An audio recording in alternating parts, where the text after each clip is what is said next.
Hi, my name is Simone. I'm 30 years old. I only recently got divorced and boy was it messy.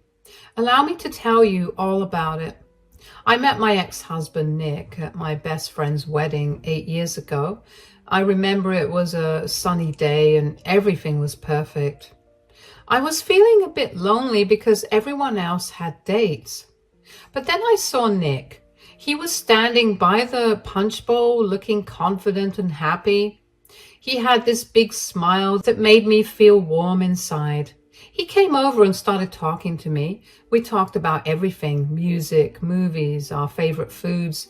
It felt like we had known each other forever. He made me laugh a lot and I felt so special. We danced together and it was like I was in a fairy tale.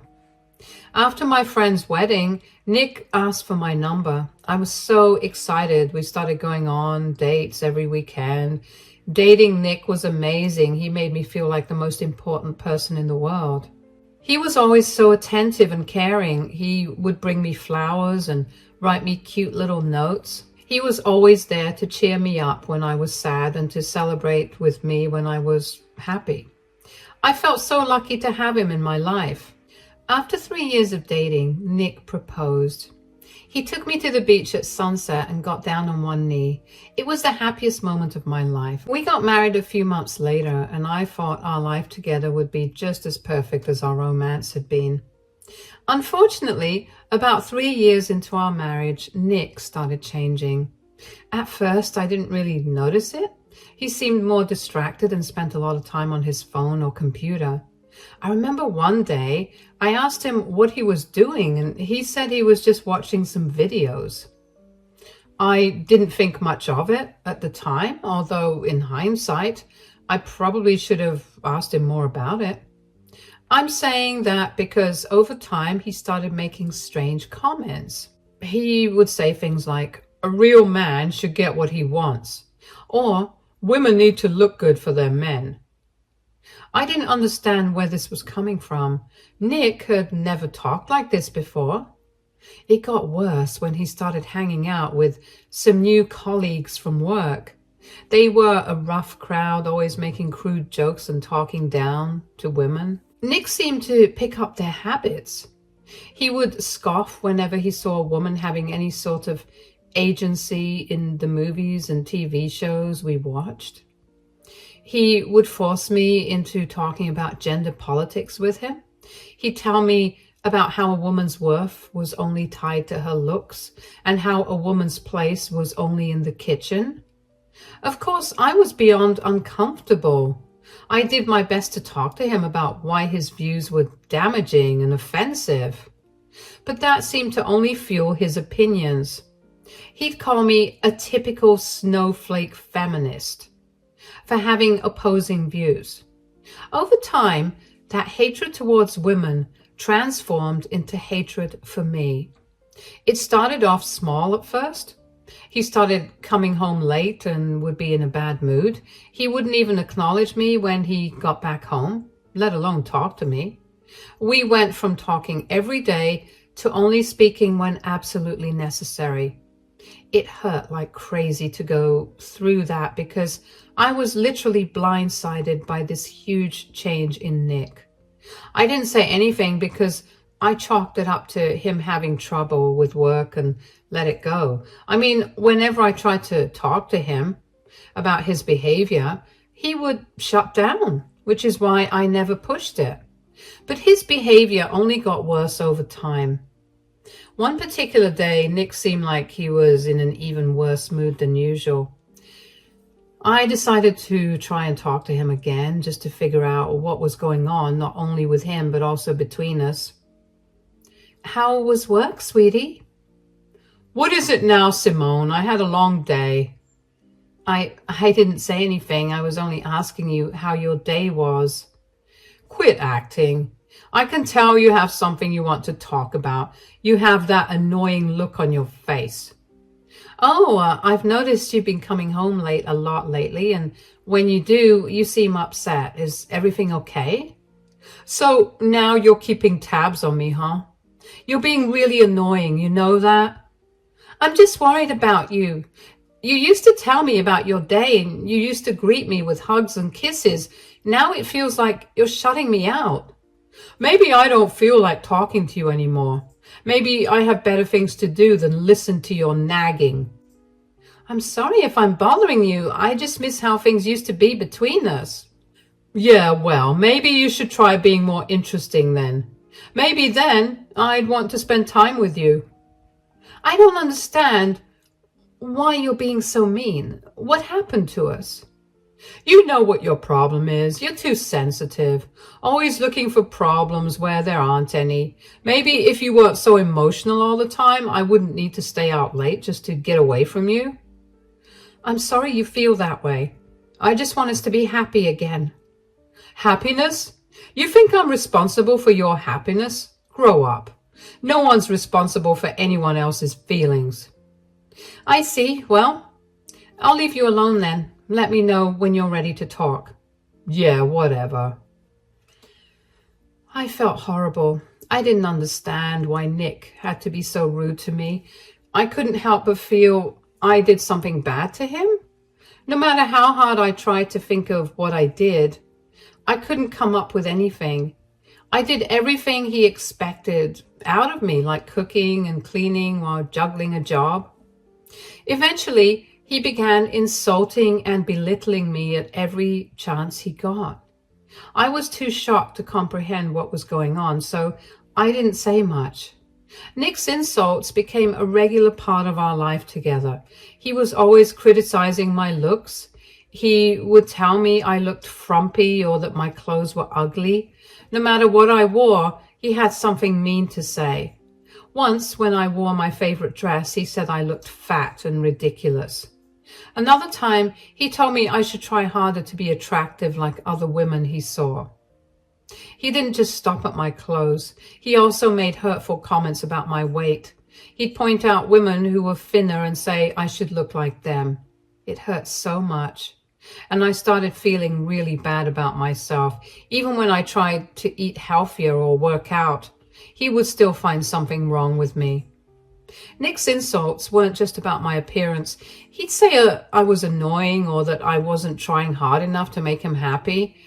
His behavior became really hurtful, especially when it came to other women. He would openly flirt with them, even when I was right there.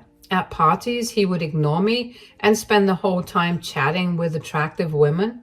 He would laugh loudly at their jokes and compliment them on their looks.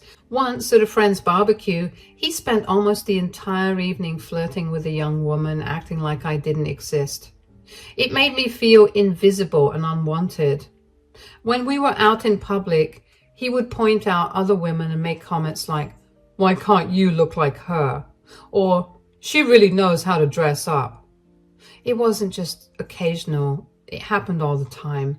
Even when we were supposed to be spending time together, like on a date night, his eyes would wander and he would make me feel like I wasn't good enough. I know what you're thinking. Simone, why did you stay with that man and not run away? Well, I had my reasons, and yes, they were stupid in hindsight, but at that time, they were very valid. At first, I stayed because I loved him so much.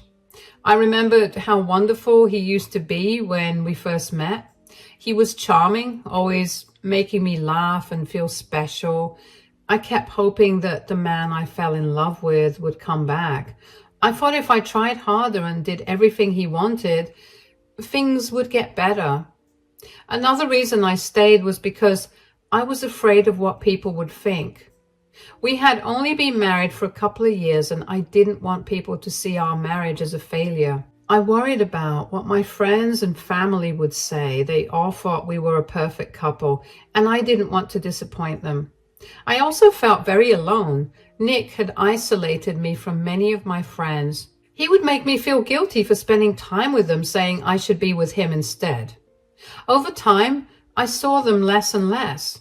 And when I felt sad or needed someone to talk to, there wasn't anyone around. I didn't know how to reach out for help. There was also a part of me that believed his words. Nick's constant criticism made me feel like I wasn't good enough for anyone else. He would say things like, "No one else would put up with you." And after hearing that so many times, I started to believe it. I thought maybe he was right and I wouldn't be able to find anyone else who would love me. But most of all, I stayed because of hope. Every now and then, Nick would be kind and I would see glimpses of the man I married. Those moments were rare, but they made me think that maybe things could change. I hoped that if I was patient and loved him enough, he would stop being so mean. One such instance became my breaking point and enabled me to see Nick as the monster he truly was. One evening, after a particularly rough week, Nick surprised me. He came home with a soft smile, which was very, very rare to see. He greeted me happily and asked me how my day was. I will admit I was beyond confused about his change in demeanor at first. "Hi, darling. How was your day?" It was good. Did you have a good day at work too?" "Not really. I mean, there wasn't anything special about it. Why?" "Well, you seem really happy today, and it's been a while since you were like this." The thing is, I was thinking about things today, and I realized that what we really need is a vacation, just the two of us. We need to get away and rekindle our relationship." "Huh? Really? You think so?" "Of course. I mean, it's been a while since we traveled or just hung out with you and me. I know that this will bring our relationship back to the way it used to be." "I will admit that sounds wonderful. I miss the times we used to spend together." "Me too. We've been so caught up with work and everything else. I want us to have some quality time, just like before." "I'd love that. Where do you think we should go? Maybe somewhere with a beach?" "Exactly. Now you're thinking just like me. Picture us walking on the beach, dining at cozy restaurants, just enjoying each other's company. It would be perfect." "It really would be. It's been so long since we did things like that." "But I have a bit of a problem." "What do you mean? What's wrong?" "I have to be honest with you. Work has been slow lately, and I've had some unexpected expenses. Yeah, I know I didn't tell you about them. I only did that because I didn't want to worry you about the expenses. I don't have the money right now to plan this vacation." "Oh, I see. But then why would you bring up your idea when you know that you can't afford it?"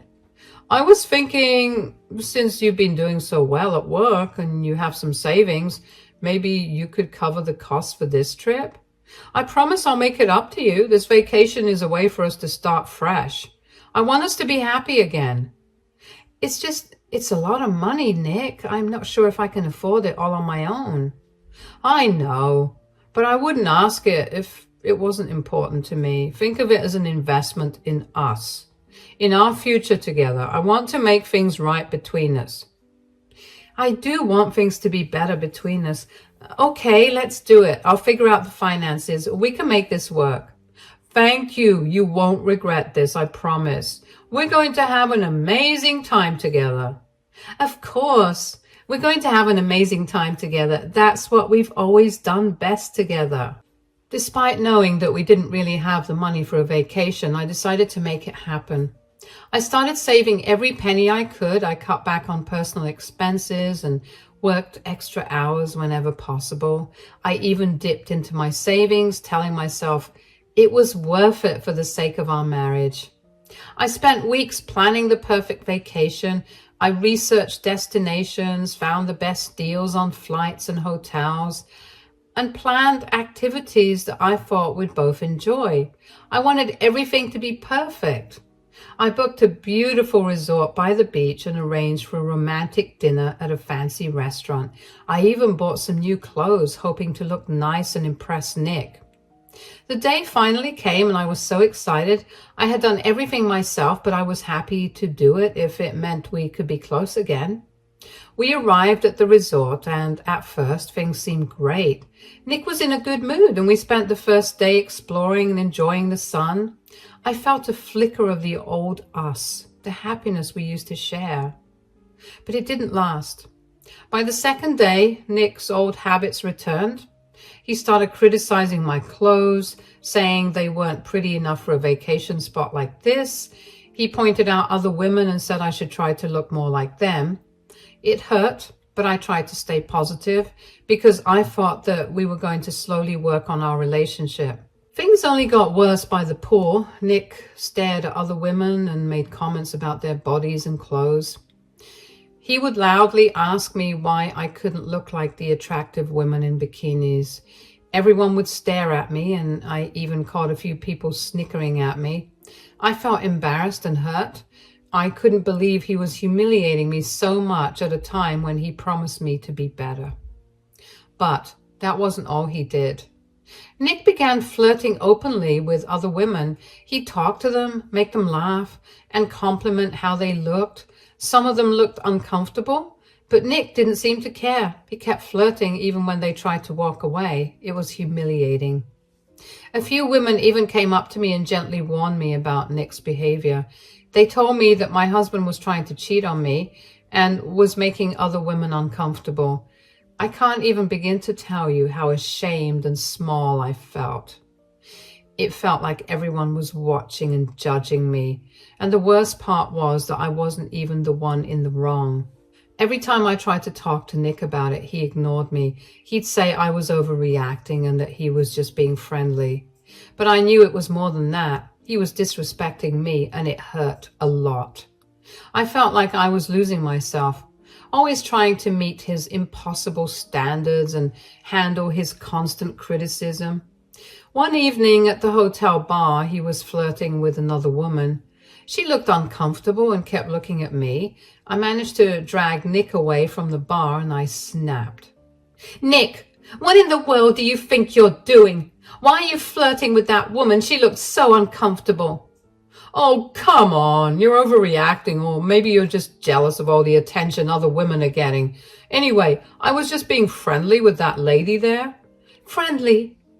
Nick, you bought her drinks and told her which room we were in. You've been flirting with women since we got here. It's embarrassing.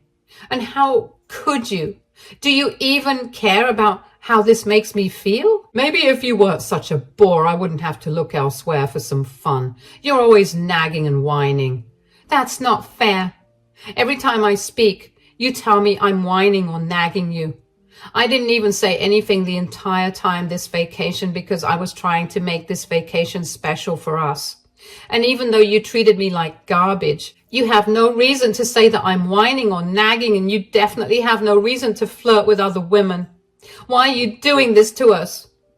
Oh, poor Simone, always playing the victim. Maybe if you put in a little effort to look good and be interesting, I wouldn't have to talk to other women. "I can't believe you're saying this. You're my husband. You should respect me, not insult me and flirt with other women right in front of me." "Respect? You haven't earned my respect. You just whine and complain. I need to fulfill my needs somehow since you won't." Oh, wow.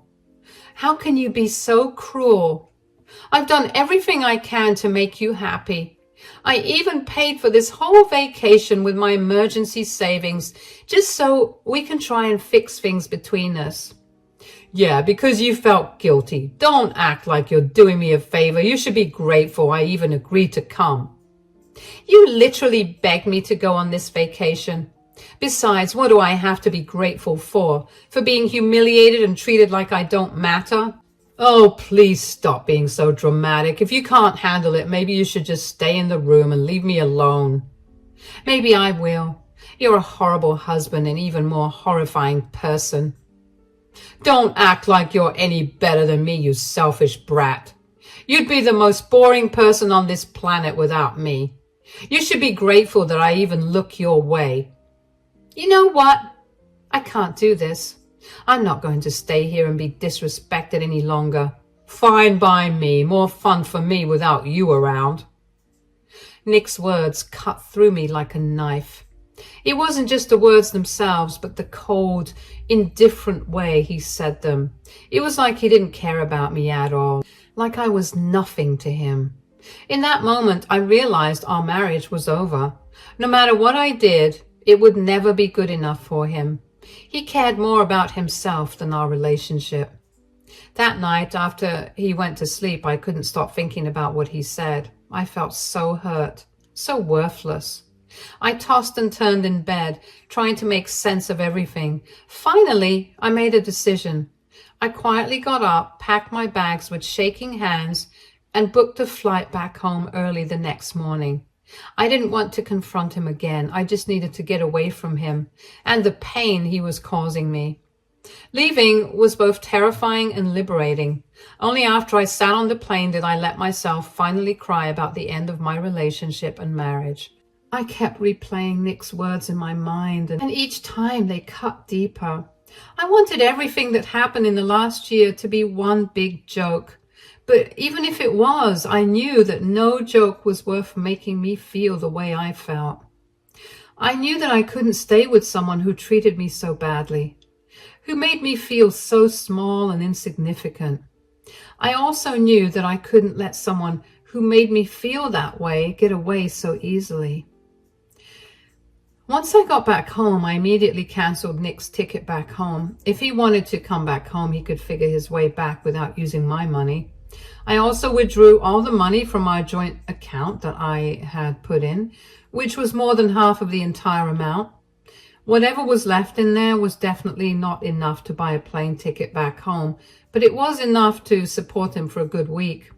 I also called the hotel to let them know that I had checked out of the hotel and asked them to transfer the charges to Nick's card. The next thing I did was talk to a divorce attorney and start the filing process for divorce.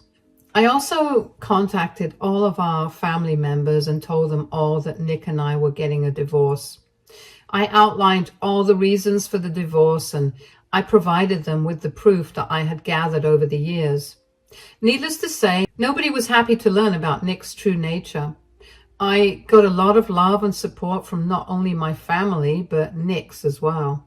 Just as I was starting to feel better and at peace, Nick called me. It was a week after I'd come back from the vacation, and even though I knew he would call, I didn't want to pick up.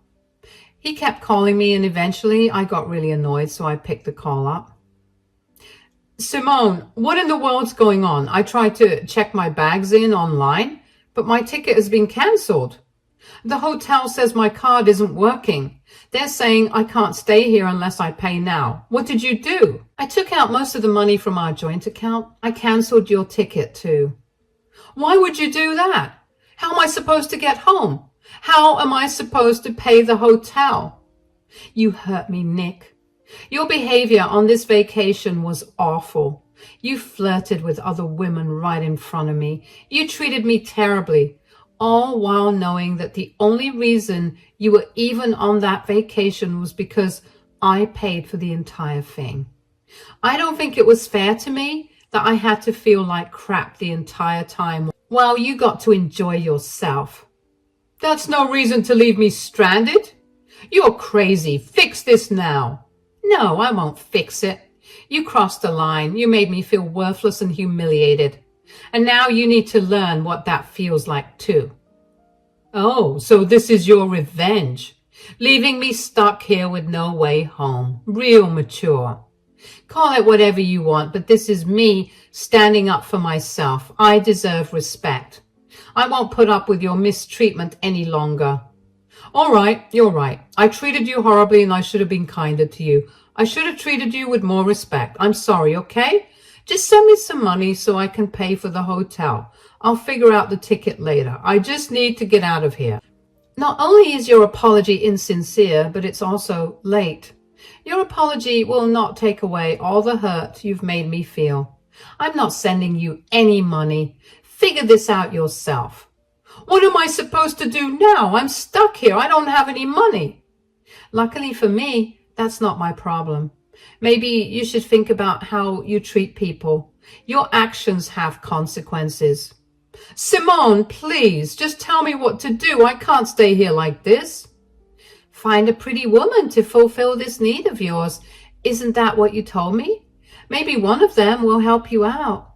You're heartless. How can you do this to me? Would you look at that? The pot calling the kettle black. What are you even saying? Can you be serious for 1 second of your life? All you ever do is be annoying. How can I not look at other women when you behave like this? Goodbye, Nick.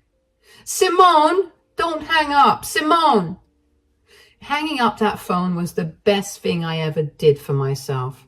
A part of me did break a little when Nick apologized because Nick barely apologized.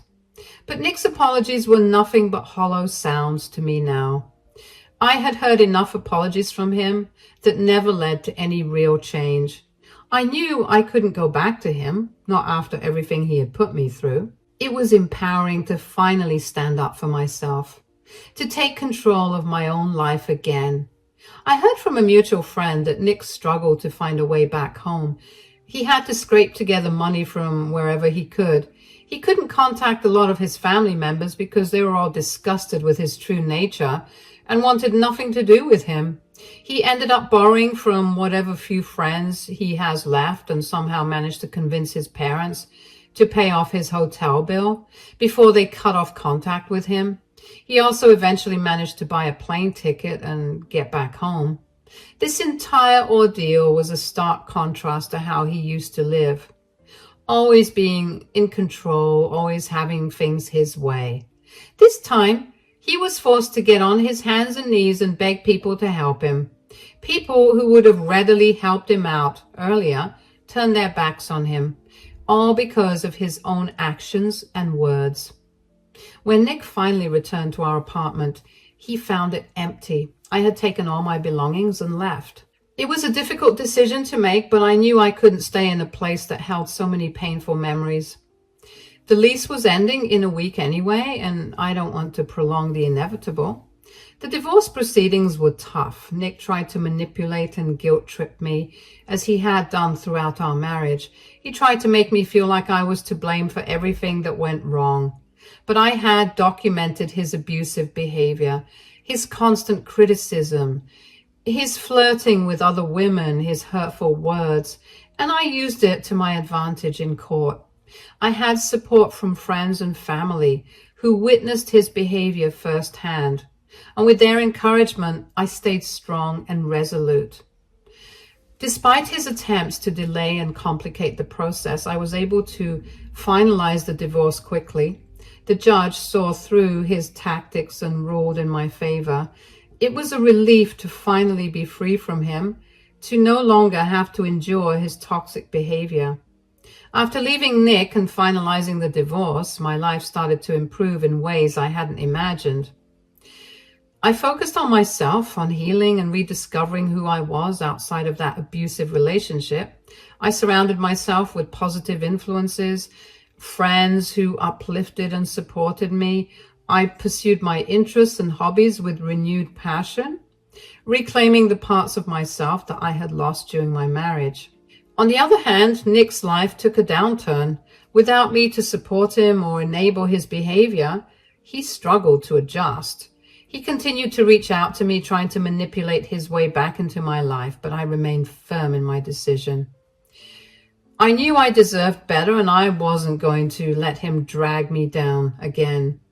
I heard through the grapevine that he faced financial difficulties and struggled to maintain stable relationships. His arrogance and disrespect continued to push those around him away from him. I will admit that seeing him alone and suffering made me feel a bit better.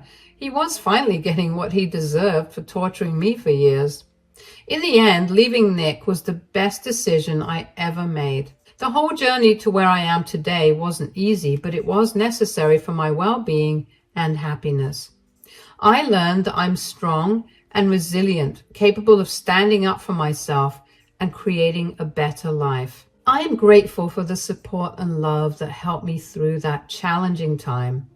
And I'm proud of how far I've come since then.